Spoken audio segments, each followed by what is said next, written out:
We have a very interesting interview today with a guy who is sort of like a chef, tasting recipes to figure out what he wants to put on his menu.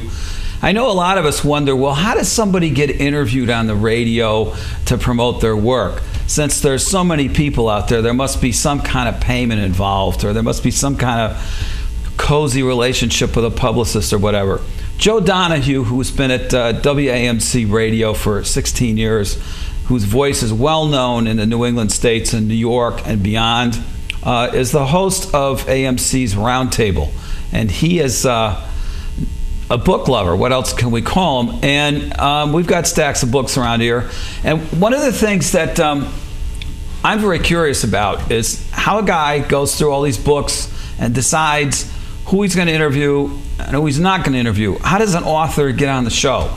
And as all authors know, getting on a radio show is about the best thing you can do, as opposed to getting on TV. Joe, it's great to see you, buddy. Thank you very much. Okay, now, appreciate it. You know what this drill's about. I basically really want to know how you go through the stack of books every week. And do you actually read these books, or do you get urged to interview certain people, or what? Well, all of the above. I mean, I certainly do read the books, and that's essential. It's a process. You go through a process. If you look at the show, we have, I would say, 5 or 6 slots in each show that we have to fill with a guest. And we have 5 shows a week, so that's 30 or so slots that need to be filled with content. And we have everything from, we'll do festivals, we'll have politicians, we will talk about topics of the day, we will have artists, singers, dancers, anybody you could imagine that can go in to fill those slots.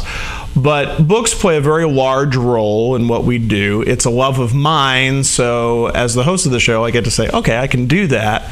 And it's a great way not only to feature personalities, but also to address topics that perhaps you wouldn't otherwise address with someone who is an expert in that situation. So consequently, I get a lot of books in the mail, and every day I get this crate that's just filled with books, and it can be anywhere from 20 to 30 books a day.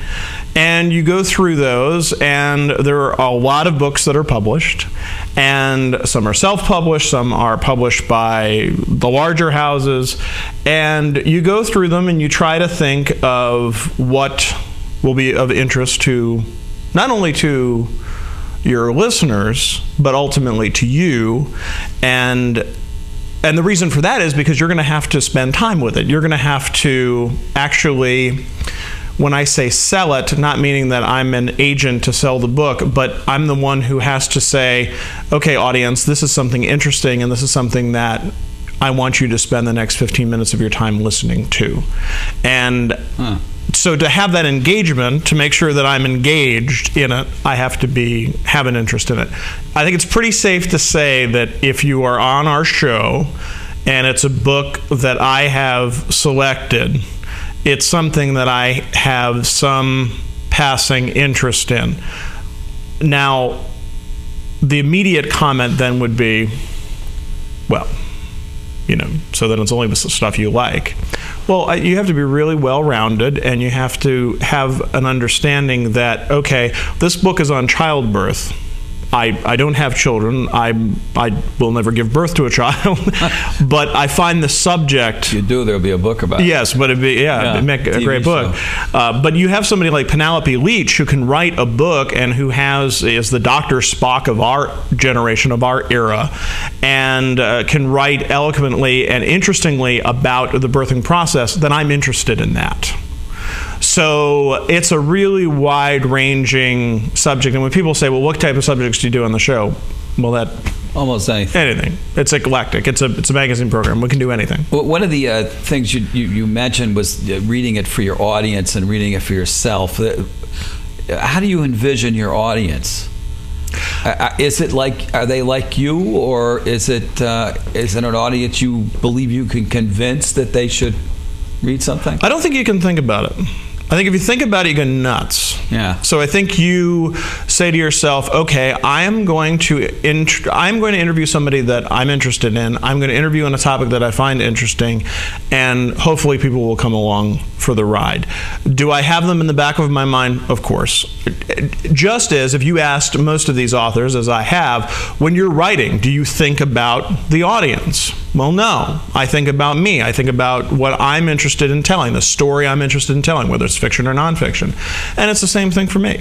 That's what I'm there to do, is to talk to this person and to have an interesting conversation. And hopefully with my interest comes the interest of the audience as well. That's cool. Yeah. Yeah. So how did you decide to pick these books? And I forgot how we did this already. There's a pile that you're going to interview. There's a pile you're not going to interview, right? What's in the box? Well, actually, these are all. What I brought in is I just brought this is an average, a big stack of books here that go into a mail crate, and they've been taken out of the packaging. And this is a day. This is a day of mail. So, you know in MASH, the TV show MASH, where you have like the triage? Yeah. Well, that's basically what I'm doing. I'm looking through it, and like email, you don't have a lot of time to spend 30 minutes looking over each book and seeing whether it's good or not. So I can go through pretty quick and tell you what I'm interested in and what I'm not interested. I mean, for example, the baby bump, 100 Secrets of Surviving Those 9 Long Months. I just did the other show on with the woman Penelope Leach, so I feel that I've done the baby thing, so I'm good on that. No more babies. Washington's Crossing. It's more of a children's book. It's published by a children's publisher.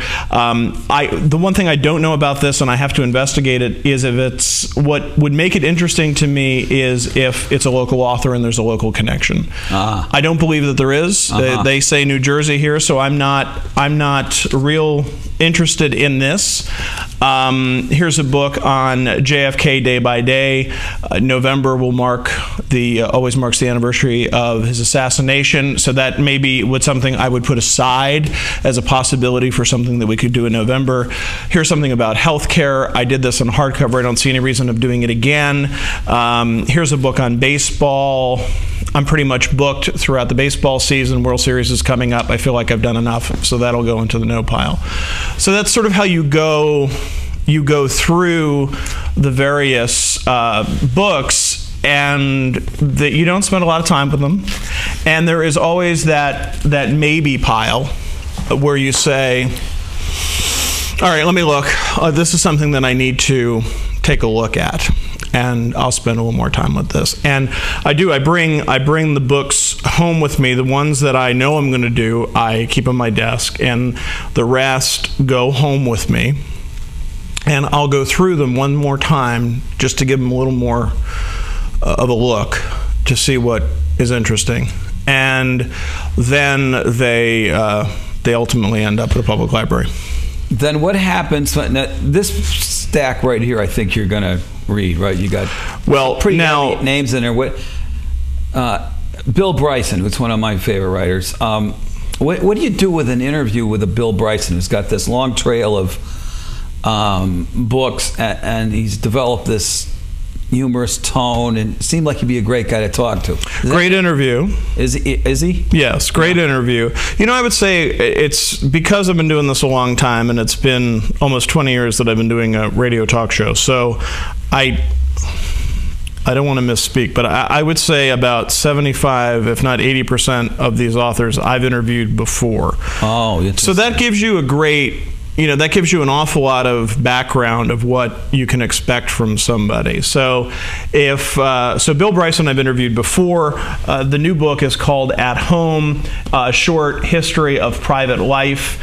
And he's best known for A Walk in the Woods, and is a really interesting guy. He's written books about the English language. He has done a lot of nature writing, and lives in England, but is an American. And he has an interesting story. So that is enough for a 20-minute conversation if you didn't even pick up the book. Right.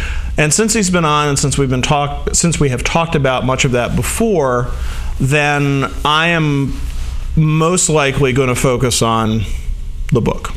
And this interview will be next week, and I will probably 2 or 3 days before pick it up and go to town.